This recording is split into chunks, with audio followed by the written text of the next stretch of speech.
Saya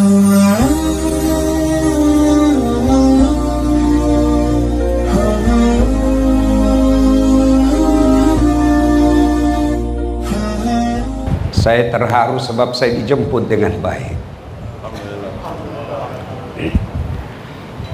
Itulah sebab saya datang menyapa jamaah yang ada di bawah. Saya senang lihat adik-adik saya yang mau dengar ceramah saya.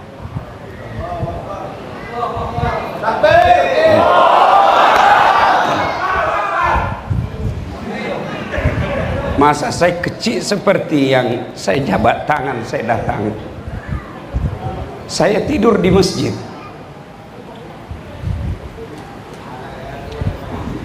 Saya kalau Ramadan, sebab orang tua saya orang susah, 30 malam saya bermalam di masjid. Kalau masuk Ramadan, bertahun-tahun saya lakukan itu semenjak saya kecil sampai sekolah atas. Allah bagi saya balasan. Bukan saya hebat, bukan saya jago, tapi Allah angkat derajat saya. Tak pernah saya bayangkan saya boleh sampai disandarkan batu sapi ini, disambut dengan senang, semua orang gembira, mulai dari atok-atok sampai anak-anak. Itulah karena saya hidup di masjid. Maka pesan saya, makmurkan masjid ini. Tidak ada kehinaan, tidak ada kesengsaraan, tidak ada kesusahan bagi orang yang memakmurkan masjid. Tuan-tuan yang punya anak cucu, bawa dia ke masjid. Tadi yang memandu kereta, saya bilang, jadi orang tua mesti kau ajar anakmu, bawa dia ke masjid. Kalau kau lahirkan dan kau tidak bina, tidak didik, apa bedamu sama kambing? Kalau kau tidak bina anakmu, apa bedamu sama sapi? Kau keluarkan saja, pergi kau. Itu sapi dan kambing. Manusia mesti dia bina anaknya, mau dia kawal anaknya, bawa dia ke masjid. Jangan kasih makan uang haram, tengokkan dia barang-barang baik, jangan kau perdengarkan sesuatu yang batil. Insya Allah anakmu akan mengangkat derajatmu.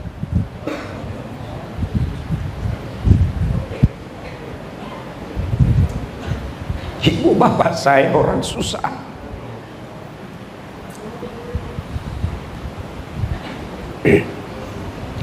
Saya lihat ibu saya bagi makan bapak saya nasi, yang dibagi berat garam, tidak ada ikan.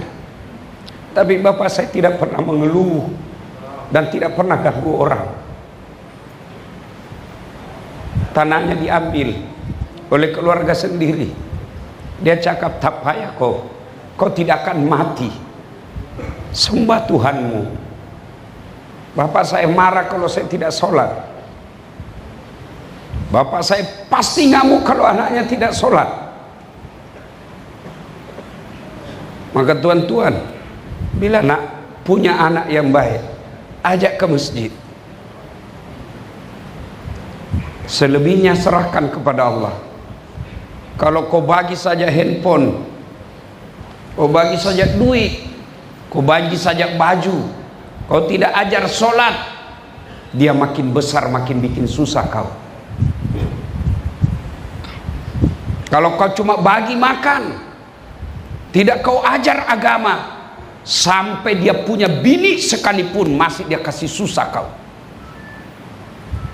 Tapi kalau kau hantar dia ke masjid, kau ajar dia ngaji, insya Allah dia angkat derajatnya. Kebiasaan bapak saya waktu saya kecil, dia perdengarkan saya ceramah.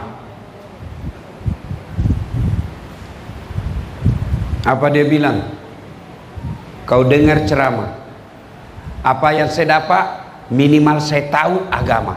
Soal saya amalkan atau tidak, kita doa lagi. Tapi kalau anakmu tak pernah dengar dakwah, macam mana mau dia tahu agama?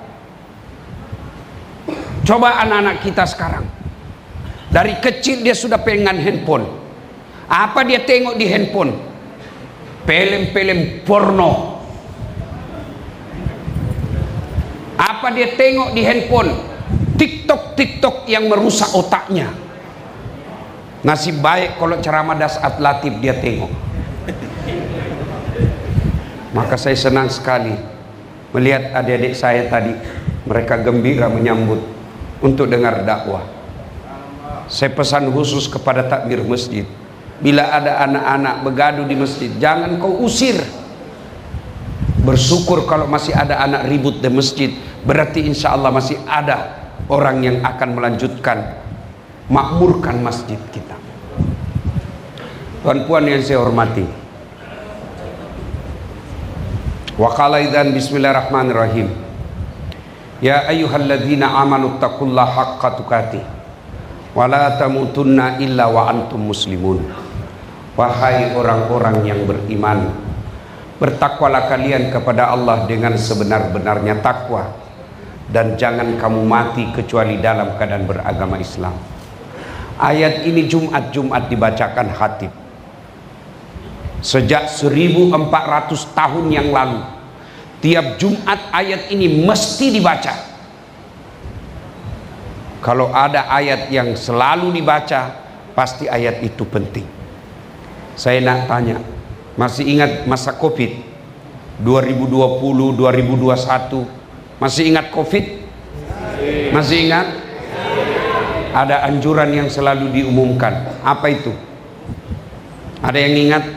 Anjuran pengumuman yang mesti diumumkan di masjid, di sekolah, di office, di tempat-tempat awam. Ada pengumuman. Apa itu? Guna masker. Iya kan? Kenapa guna masker?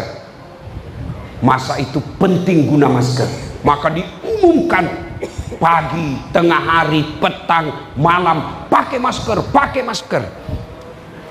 Kenapa? Waktu itu masker penting. Sekarang masih ada pengumuman itu? Masih ada?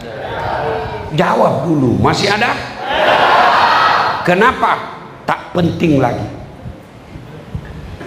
Kalau ada yang guna masker sekarang, ada dua kemungkinan: sakit atau hidungnya PC. Masker penting 2020. Sekarang tak lagi. Kenapa? Sudah lepas. Covid sudah selesai. Tapi ayat ini sudah 1400 dibaca terus. Kenapa? Penting. Wahai orang-orang yang beriman, bertakwalah kalian kepada Allah dengan sebenar-benar takwa. Jangan takwa politik. Mana itu takwa politik? Bila nak diundi, bajunya macam Ustadz Dasat, pakai songkok, pakai gamis, Muslim. Bila nak dicoblos, selain dicoblos, hilang lagi. Jangan Islam seperti itu. Takwa kau dengan baik, takwa kau dengan sebenar-benar takwa, dan janganlah kalian mati kecuali dalam keadaan beragama Islam. Ayat ini tak masuk akal kan? Jangan kamu mati, berarti mati kau yang ngatur.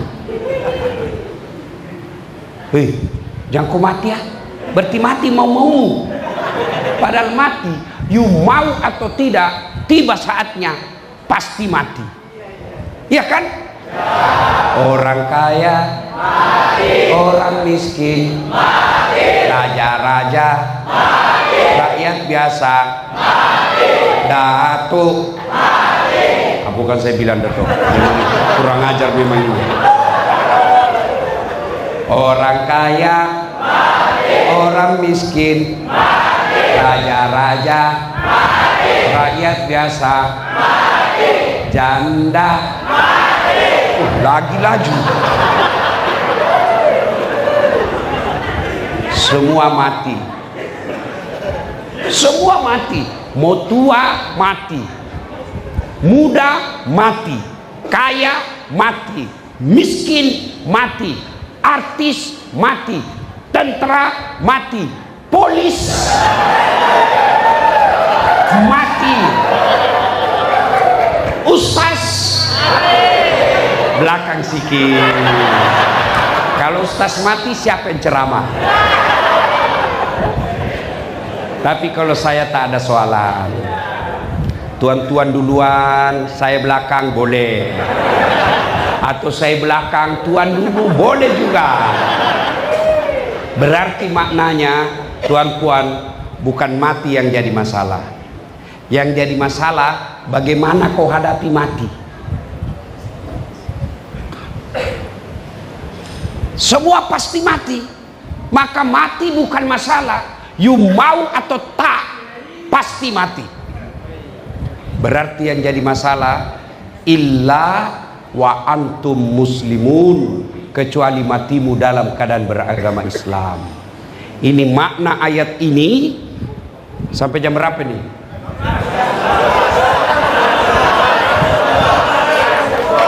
Jam 12. Kau enak, saya menderita. Berarti ayat ini Allah ingin sampaikan, Datuk Anil, kau muslim, tapi belum tentu kau mati muslim. Dasat, kamu muslim, tapi belum tentu kau bawa Islammu mati. Itu makna ayat ini. Banyak orang muslim matinya kafir. Insya Allah kita tidak akan mati dalam keadaan abuk dadah. Betul, amin. Insya Allah kita tidak akan mati dalam keadaan berzina. Dia pergi keke, dia ambil cewek, makan obat kuat, kopi jantan semula jadi. Hah? Kena serangan jantung, mati di atas perut, mati kafir kau bos. Dia lagi judi sabung ayam, didapat sama polis. Wih, polis, lari. Kata polis, jangan lari, lari dia, jangan lari, masih lari. Polis tembak ke atas, bah, masih lari, tembak lagi 2 kali. Pak ke atas, masih lari, tembak lagi 3 kali. Pak, masih lari, terpaksa ditembak kakinya. Tung, kakinya ditembak, kepalanya kena. Saya tanya kawan saya polis Indonesia, kenapa mana boleh? Kau tembak kakinya, kepalanya kena. Dia bilang soalnya waktu ditembak dia jongkok.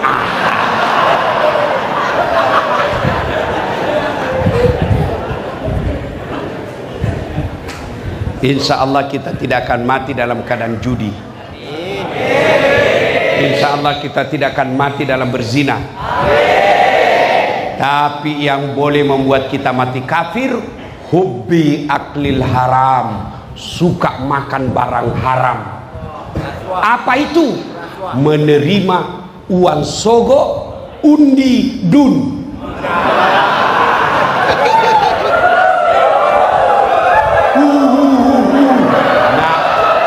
Itu semua. Saya heran, puasa Ramadan tidak ada lepas puasanya, rajin jamaah di masjid, rajin dengar ceramah, tapi bila ada calon dun, berapa bos, kau dengar baik-baik kau dengar baik-baik, tolong jawab saya, tolong jawab.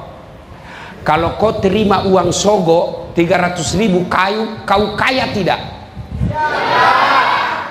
Jawab. Kalau dibagi kau dan kau terima 300 ringgit, kau kaya tidak? tidak juga kau kaya. Kalau kau tolak uang 300 ringgit, kau miskin tidak? Tidak juga kau miskin.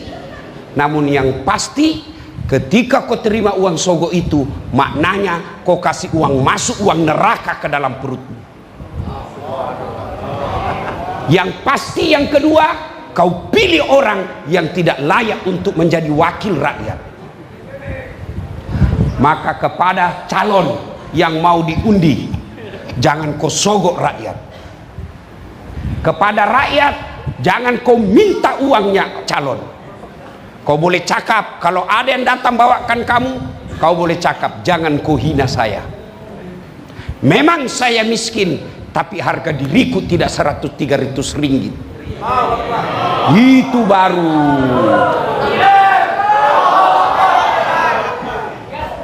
Saya mau tanya, ada orang Bugis di sini? Coba angkat tangan. Masya Allah, angkalinga ko ada yolo, kalinga ko. Kau dengar ini sesama orang Bugis, ini orang Bugis. Jangan kau kasih malu orang Bugis, bos. Jauh-jauh kau merantau tinggalkan tanah Bugis, kau mau disogok 300.000. Orang Bugis punya harga diri.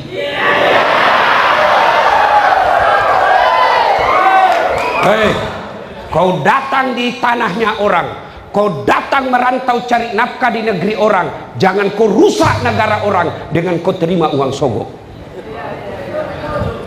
Kau bersyukur orang Melayu mau terima kau hidup di tanah Melayu. Maka jangan kau rusak tanah Melayu dengan kau minta uang sogok. Kau tidak akan kaya dan kau tidak akan miskin dengan uang 300 ringgit. Itu baru orang Bugis. Boleh? Begitu juga orang Melayu. Kamu jangan rusak negaramu sendiri. Orang lain datang tak rusak negaramu, masa kamu punya negara kamu rusak dirimu sendiri? Macam mana caranya? Jangan kau terima uang sogok. Kau tidak miskin dengan uang sogok. Kau tidak akan kaya dengan uang sogok. Yang pasti kau tutup masa depan orang baik jadi pemimpin. Sekarang coba tengok, hanya orang ada duit mau calon dun. Kenapa? Karena mahal. Coba kalau kamu semua tidak mau disogok, siapapun boleh. Kenapa? Tidak mesti uang sogok. Inilah makna ayat, sehingga 1300 mesti diulang-ulang ayat ini. Kenapa penting? Jangan kau makan uang sogok. Bisa? Baru 12 orang. Bisa? Yang dibawa bisa? Ya Allah, dengarlah janji hambamu. Kalau dia ingkar janji pemilihan dun kelak, dia terima uang sogok, buat hidupnya susah dunia akhirat. Mantap. Udah cukup ya. Nah. 3. Ini masjid. Kau tengok di padang mahsyar kelak, buka kitab Durratun Nasihin. Di padang mahsyar kelak, matahari dari kepala, kata Nabi, seolah-olah tinggal 1 jengkal panasnya. Bagaimana itu panasnya? Sedangkan sekarang saja kau upacara bendera jam 9 banyak yang pingsan. Padahal matahari masih jutaan kilometer sampai ke atas. Ini nanti matahari seolah-olah macam ini. Ini matahari. Rupanya calon kau ya.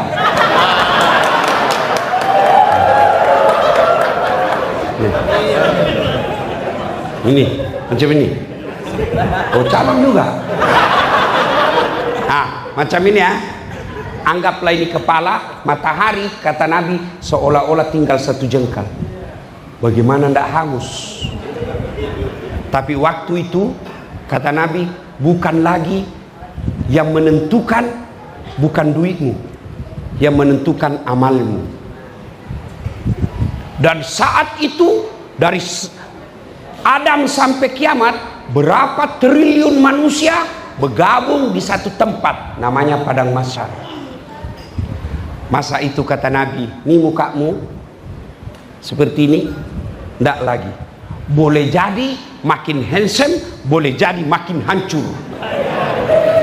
Kau tengok nih mukanya dasar, pesek, hitam, kecil. Tidak handsome memang. Tidak, kau bohong. Tapi baik juga, saya senang juga. Kalau kawan saya jumpa ya teman waktu sekolah dasar, kau makin gagah. Saya bilang, saya tahu kau bohong, tapi tak apa, saya senang juga. Macam itu nanti saya akui saya tidak handsome bos, tapi saya penuh pesona. Mana buktinya? Mau kau semua foto sama saya toh? Tahu tikus? Tahu tikus? Balau. Tahu balau? Tikus. Tahu tikus? Balau. Tahu balau? Putar-putar sampai pagi lah itu nanti. Tikus. Kau tengok itu tikus. Apa sifatnya tikus? Dia suka curi-curi makanan. Siapa tikus? Mereka pejabat-pejabat yang ambil uang negara.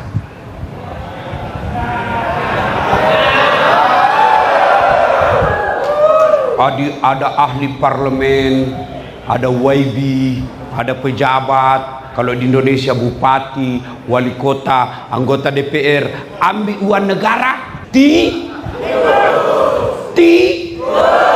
balau. Jadi tak payah kau risau. Mau apa kita rakyat? Tidak mungkin kita pergi tangkap mereka. Tidak mungkin juga kita lempar. Kita tidak mungkin juga kata-kata kasar di medsos. Kita doa saja sambil bilang, penjilat. Iya itu. Siap. Ini banyak di kawasan lingkar-lingkar penguasa, lingkar-lingkar pejabat, lingkar-lingkar datuk bandar, lingkar-lingkar YB, lingkar-lingkar ahli parlemen. Itu semua samping-sampingnya hati-hati, biasanya penjilat. Ngam-ngam kan? Ngam-ngam. Mesti saya cakap benar. Sebab kenapa? Saya tengok di Indonesia banyak begitu. Sama juga. Sama-sama memang Indonesia Malaysia sama-sama Melayu. Serumpun kan? Iyalah, jadi jangan kau marah. Ini karena saya cinta kepada jiran saya Malaysia. Aku pulang dari rantau, bertahun-tahun di negeri orang. Oh Malaysia. Oh itu sekampung saya pergi merantau Malaysia. Balik dia bawa Milo. Apa sih namanya di sini? Rasuah. Di Indonesia penerima sogok pada saat pilcaleg, pemilihan calon legislatif. Kalau di sini dalam masa akan datang saya tak tahu namanya pemilihan DUN. Di Dewan Undangan Negeri. Ini bukan undangan pengantin. Kamu yang bagi duit, termasuk yang ngantar, termasuk yang driver, itu semua kau kena nanti. Misal ada calon, kau pergi bawa ini bagi kau di kawasan ini. Yang kena muka anjing, mulai yang bagi duit. Siapa lagi? Yang terima hantar. Siapa lagi? Driver. Siapa lagi? Yang terima. Saya tidak mau jadi anjing. Kalau kau mau jadi anjing, silahkan kau gonggong sendiri. Jangan kau ajak. Saya mau jadi penghuni sorga. Itu baru best. Oke juga? Ngam-ngam. Boleh tahan Bay Nistas. Saya nak minum dulu. Kita salawat dulu. Salatullah salamullah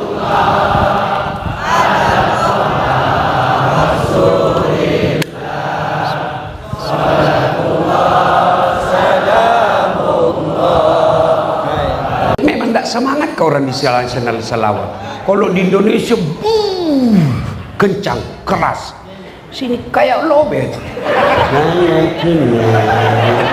Itu macam itu mau poligami. Coba kencang-kencang. Salatullah ala toha rasulillah. Salatullah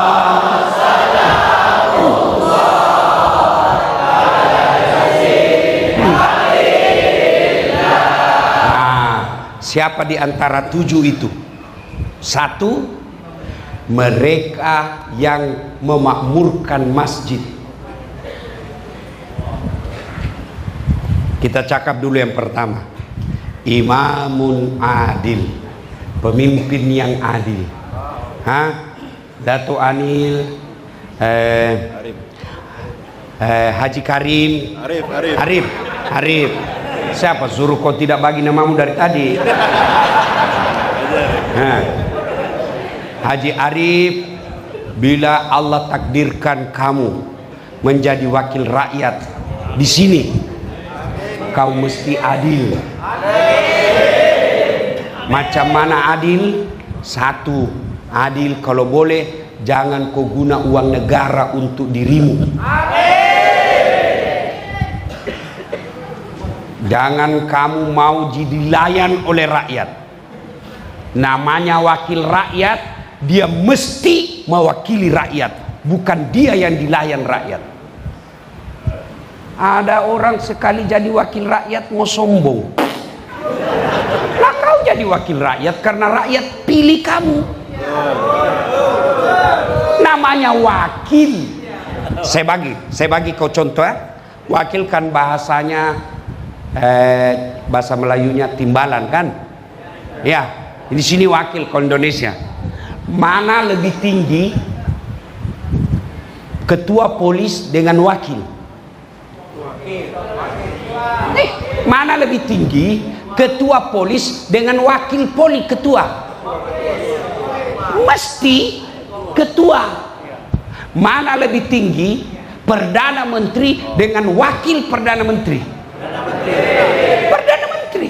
Mana lebih tinggi ketua rakyat daripada wakil rakyat? Ketua. Maknanya wakil itu rendah. Maka kalau wakil rakyat, jangan kau merasa lebih hebat dari rakyat. Kenapa? Kamu wakil. Ini sekalinya wakil, jalan pun macam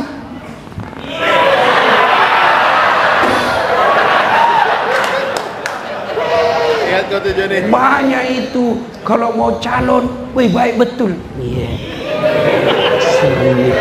Sekali terpilih.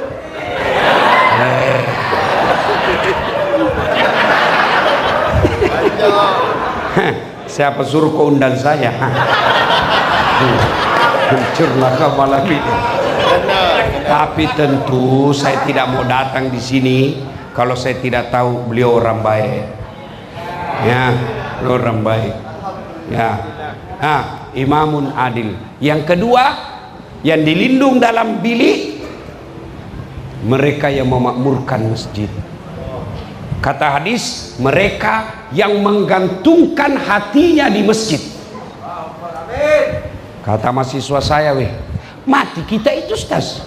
Kalau digantung hati, bukan itu kau ambil hatimu, kau gantung hatimu, mati kau dong. Sama juga kalau kau bilang kau adalah belahan hatiku, tidak mungkin cewekmu belah hatimu. Itu namanya bahasa kiasan. Nah sekarang kenapa orang malas pergi masjid? 1, karena dia tidak tahu pahalanya. Kau dengar baik-baik ya. pahala berjamaah ke masjid. Satu, kata Nabi, kalau dia wudhu dulu lalu dia pergi masjid, melangkah kaki kanannya 1 pahala, melangkah kaki kirinya gugur dosa kecilnya. Jadi jika rumahmu dari masjid ke rumah 200 meter, PP 400 meter, berapa langkah kaki itu? 1 kaki kanan 1 pahala, melangkah kaki kiri gugur dosa kecil. Apalagi kalau kau jalan macam ini.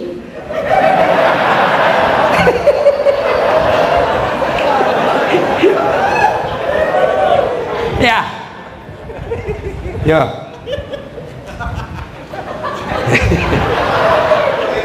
Ya. Melangkah kanan 1 pahala, melangkah kiri gugur dosa kecil. 2, pahala berjamaah. Semua yang kau lewati itu nanti jadi saksi. Tembok, pagar, rumput, tanah, dinding, tegel masjid, karpet, semua jadi saksi. Dia berkata nanti di akhirat, ya Allah, jangan kau masukkan dia neraka, masukkan dia surga. Saya saksinya dia datang berjamaah di masjid. Itulah sebabnya Nabi anjurkan, kalau kau pergi masjid, limpas sana, pergi balik sana, supaya tambah banyak saksi. Jangan juga kau salah paham. Kau tinggal di Batu Sapi, mau pergi berjamaah, kau pergi KK dulu, kau pergi bandar dulu, baru balik. Selesai sudah orang sholat baru kau datang. Itulah juga sebabnya Datuk, orang kalau berjamaah dianjurkan, kalau kau salat sunnah 2 rakaat pindah tempat. Pertama rakaat tahiyatul masjid, Allahu Akbar, di sini. Mau sambung lagi salat sunat qabliyah sebelum rawatib, qabliyah duhur misalnya, kau pindah lagi. Sudah itu pindah lagi, supaya apa? Tambah banyak saksimu di akhirat. 3, apalagi keutamaan datang berjamaah. Kalau bajunya basah karena hujan, atau bajunya kena debu, maka itu baju yang debu dan baju yang basah itu nanti akan menjadi seperti pelindung agar kau tidak disentuh api neraka. Cuma jangan juga kau salah paham. Sudah dengar begini, hujan, dia tunggu hujan keras, dia buka payungnya. Itu asli beleng-beleng itu. Ya. Apalagi keutamaan berjamaah. Ini yang paling populer. Lipat 27. Maknanya 1 kali kau sholat di masjid, 27 kali kau sholat di rumah, baru sama pahalamu. Apalagi keutamaan berjamaah di masjid. Di masjid insya Allah lebih khusyuk. Kalau kau di rumah kan bingung, ini saya sudah tahayat atau belum, 3 atau 2, sudah apa belum. Tapi kalau di masjid tidak perlu risau. Kenapa? Ada imam. Apalagi keutamaan berjamaah di masjid. Di masjid ada doa bersama. Mungkin kita tidak tahu baca doa, mungkin kita tahu banyak dosa, tapi ada imam hafal Quran, alim ulama, mimpin doa, dia yang berdoa. Satu masjid kena semua doa. Itulah sebabnya imam bila berdoa, bacalah doa yang orang tahu makna doa itu dan perdengarkan. Biasa juga ada doa kita tak tahu apa dia minta, kita di belakang amin saja. Amin, amin. Pangkalingai ki bosaga milau. Kasih dengar juga kita apa kau minta. Siapa tahu yang jadi imam anak bujang, dia minta, ya Allah bukakanlah pintu jodoh bagiku. Ya Allah, bukakan jodoh bagi kami, kata bapak di belakang. Amin. Didengar bininya di atas, bininya cakep juga. Amin. Itu berarti kau izinkan suamimu kawin lagi. Ya. Inilah keutamaan berjamaah. Belum lagi di masjid, insya Allah silaturahmi. Siapa yang mau dipanjangkan umurnya, hendaklah dia bersilaturahmi. Maka datang ke masjid, pahalanya banyak. Dua, kenapa orang malas masjid? Satu tadi, dia tidak tahu. Dua, dia tidak tengok pahalanya. Coba kalau si Arif, Haji Arif umumkan, siapa yang datang sholat subuh berjamaah, saya bagi 2 liter minyak goreng, 10 kilo beras, 20 ringgit duit. Saya yakin jam 5 subuh sholat, jam 2 sudah penuh masjid. Kenapa? Dia tengok ada 2 liter minyak goreng. Padahal berjamaah di masjid, kata Nabi, andai kau saja lihat pahalanya, kau akan datang ke masjid meskipun kau dalam keadaan merangkak. Ada lagi lebih hebat, kalau subuh kau sholat 2 rakaat sebelum masuk waktu subuh, pahalanya lebih berat yang 2 rakaat daripada dunia dan isinya. Datang ke berjamaah. 3, keutamaan. Kenapa orang malas ke masjid? Manajemen masjid tidak bagus, pengelola masjid tidak baik. Macam mana orang mau pergi masjid? Ada masjid saya, Datuk, di Makassar, umur panjang Datuk, saya jemput pergi Makassar, tengok itu masjid saya. Masjid saya di bawahnya kolam, melingkar dia, di tengah itu masjid. Di bawahnya masjid kolam, ikannya ikan koi. Imamnya Datuk sudah 2 kali lomba hafal Quran 30 juz, juara 1 di tingkat Sulawesi Selatan. Hafal Quran. Tukang azannya kita gaji untuk azan. Penceramahnya kita bagi judulnya. Ini kau bahas. Masya Allah. Karpetnya empuk, dingin. Di dindingnya kalau selesai sholat nampak langsung bacaan zikir yang dibaca imam, jamaah semua ikut. Dia tengok saja di atas dinding. Mumpung saya ingat, kalau bisa ini kalau sholat jangan diaktifkan karena orang baca. Nih ya, orang pergi masjid senang hati. Itu kalau 10 malam terakhir kita pasang videotron di depan, penuh sampai ke jalan. Padahal tak ada atap, dia di jalan saja ikut imam. 10 malam terakhir Ramadan, malam itikaf, orang nyaman pergi masjid. Ini macam mana orang pergi masjid?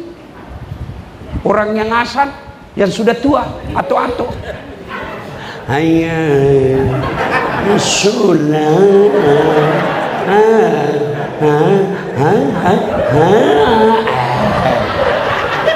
marah orang. Itu lagi azan, itu lagi. Ada begitu di sini? Ya, kaulah anak muda. Kenapa orang tua pergi azan? Karena kau anak muda yang baik suaramu, kau tidak datang. Ada di satu kawasan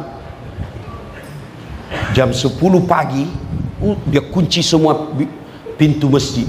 Pak Ustadz, dia kunci semua. Jam 10 pagi dia azan, Allahu Akbar, Allahu Akbar. Satu kawasan, salah apa ini? Subuh bukan, duhur bukan. Gila ini Pak Ustadz di masjid. Datang itu berbondong-bondong orang datang marah-marah. Mau dia hentikan, sudah dikunci.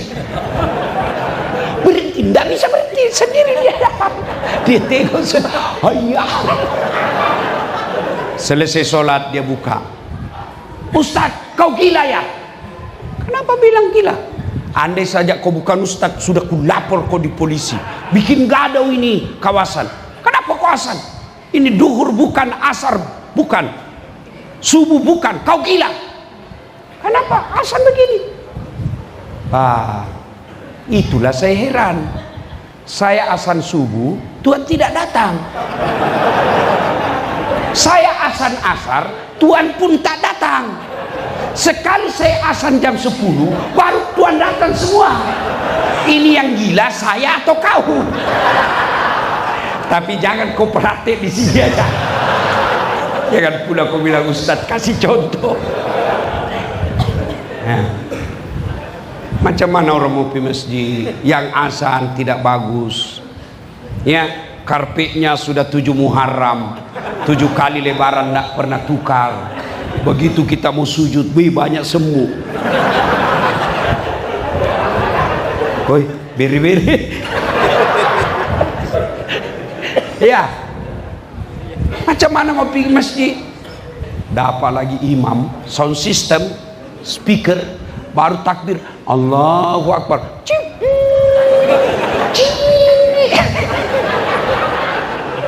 Kita mau baiki, sudah takbir, terpaksa kita tahan lah.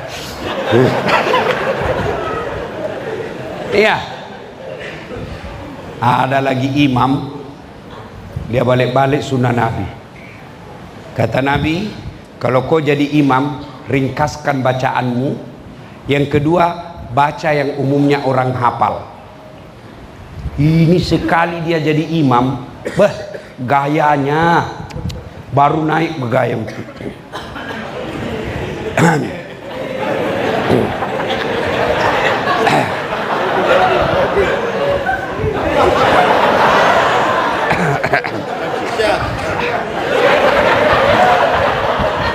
Apa macam?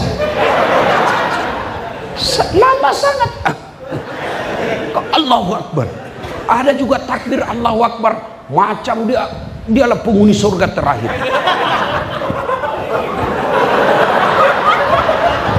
Allahu Akbar. Jangan panjang-panjang. Kata Nabi, pendekkan. Kenapa? Yang di belakang macam-macam jamaah. Ada ibu-ibu yang tahan kentut. Dari tadi dia mau kentut, terpaksa dia tahan dah dia.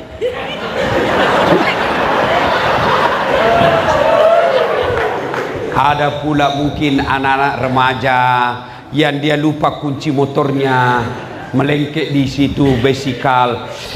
Hilang sudah motor saya. Ada juga barangkali tuan-tuan bapak-bapak yang janji kawannya, dia mau janji tanda tangan, takut ditinggal, lama pula ini mah. Maka Nabi kata, pendekkan bacaan solatmu. Yang kedua, kata Nabi, bacalah yang umumnya orang hafal. Ada juga imam, dia senang yang susah, Bang. Dia saja hafal. Enggak, Nabi bilang, kalau perlu, kalau imam saya suruh kombinasi. Rakaat pertama kau baca surah Quran besar. Rakaat kedua kau baca surah Juz Ammah, yang surah-surah pendek. Kau tengok, kalau orang baca wadduha, kita ikut. Kenapa kita hafal? Baca kul huwallahu ahad, anak-anak ikut. Kul huwallahu ahad, Allahu samad, lam yalid. Kenapa? Dia hafal. Iya toh? Tapi begitu imam baca Al-Anfal ayat 5 sampai 70, kita mau ruku, imam belum selesai. Kita mau ikut, kita tidak hafal. Terpaksalah kita baca pengumuman di atas TV. Ali bin Abi Thalib, sabda Rasulullah SAW. Dia baca semua itu. Ya. Yang kedua, kenapa disuruh orang baca umumnya hafal? Supaya kalau imam salah, ada yang boleh bantu. Coba kalau imam baca wadduha salah, kita boleh bantu. Kenapa? Kita hafal. Tapi kalau imam baca susah, salah, hadapi sendiri susahmu. Siapa suruh kau bikin masalah? Ini Dato wallahu alam cerita aja nih. Tak tahu benar atau tidak.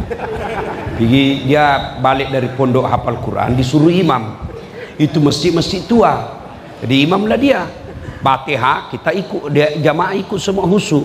Dia bacalah surah yang hanya dia hafal. Tiba-tiba ada cicak jatuh. Jatuh cicak kena telinganya. Kena telinga kaget. Orang kaget pasti hilang hafal. Apa lanjutannya ini? Dia lupa apa sambungnya ini. Dia tidak ada juga. Terpaksa ini mau dia cakap, tolong bantu di belakang. Dia belakang pun cakap, saya juga tidak tahu. Tiba-tiba ada anak muda berteriak. Dia bilang, kalau begitu ya sudah, Allahu Akbar. Ya. Nah, begitu juga kalau kita jadi makmum. Itu tadi imam. Sekarang makmum. Makmum pun ada aturan-aturannya. Satu, itu di belakang imam tak boleh orang sembarang. Coba kalau kita tengok di Masjid Haram, kalau Imam As-Sudais kata Allahu Akbar, ada yang teriak Allahu Akbar, Sami Allahu Rabbana lakal hamd. Tak boleh orang sembarang. Dia mesti minimal bacanya sama hafalannya imam. Kalau dalam dunia politik, imam Datuk Bandar, ketua apa namanya gubernur, apa di sini kalau gubernur? Nah, TYT. Siapa ini? Ahli parlemen. Kalau salah imam, tegur, ingatkan dia. Dia punya program yang tidak menyokong rakyat, tegur. Jangan itu, tak payah itu. Ini yang lebih utama. Itu gunanya wakil rakyat. Tegur ketika cara tegurnya bukan dihina. Coba kalau imam salah, enggak dulu, hei salah ku imam, dongo ini, enggak, hei salah, tidak. Tapi apa dia ucapkan? Subhanallah, adab. Tegur orang, jangan kau kasih malu. Tegur orang, jangan kau hina, tapi memuliakan dengan adab. Sudah, ya, makmum. Yang berikutnya disunnahkan oleh Nabi, kau pakai parfum, minyak wangi, meskipun palsu, pakai guna. Kenapa? Jangan sampai bau badanmu mengganggu orang. Saya sering dapat itu. Kita sudah, dia datang belakang, dalam saya sudah tahu ini orang, wah mati lagi saya ini. Terpaksa kita.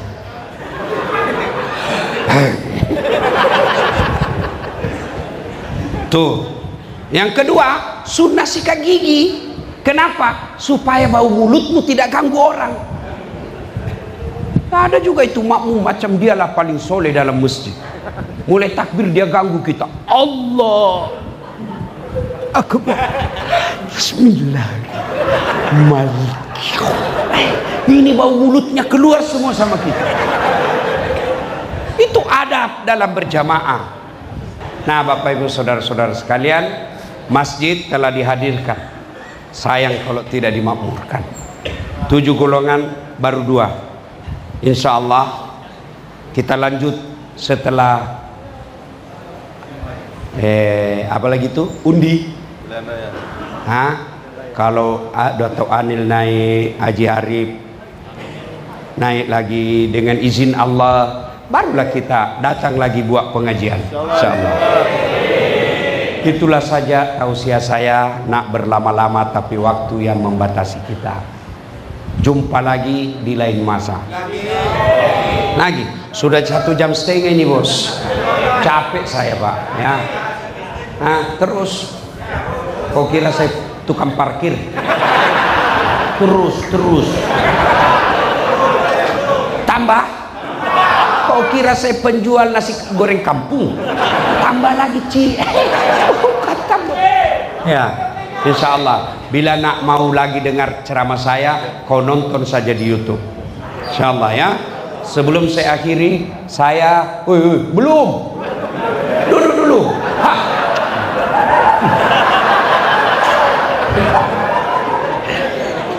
Ya, tuan-tuan, siapa nak lama-lama bersama saya damping selamanya 12 hari, sila umroh.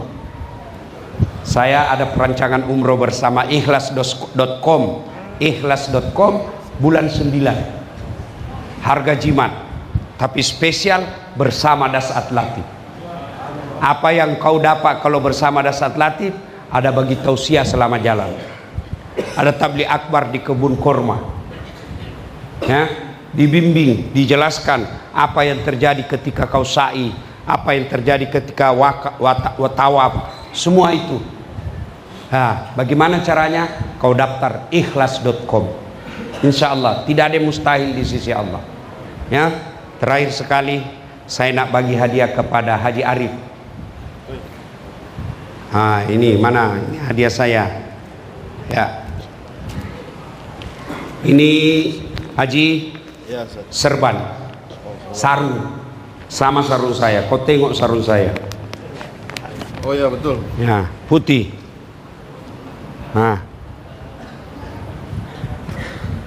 Sarung saya. Kenapa saya bagi putih? Supaya kau putihkan harga diri orang-orang yang ada nanti kau di mewakili kamu. Ya, sarung bagi kami orang Bugis biasa kita pakai makalimbu. Apa itu makalimbu? Macam ini. Kau pegang itu. Ini namanya makalimbu. Ya, kalau kita dingin kita pakai ini. Saya berharap bila kelak kau terpilih, lindungi rakyatmu dari kedinginan.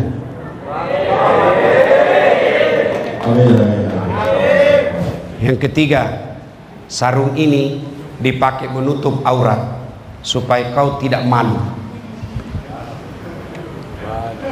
Maknanya begitu Allah takdirkan kau terpilih jadi wakil rakyat, tutup rasa malunya orang-orang yang ada di kawasan. Malu kalau dia miskin, malu kalau dia jahat, malu kalau dia tidak punya sekolah. Angkat harga dirinya. Begitu. Ini sarung saya. Terima kasih. Terima kasih banyak-banyak. Saya mau bagi baju, tapi tidak cocok bagi saya. Ya, terima kasih. Saya juga nak bagi baju, ya, kepada Samsul. Mana dia Samsul? Ini yang drive mobil selama saya di sini. Orang Bugis juga. Saya bagi baju. Ini tak ada dijual. Kau tengok, tak ada dijual. Saya bagi baju untuk Tuan Samsul. Mana si Rais? Dia juga bantu saya selama di Sandakan.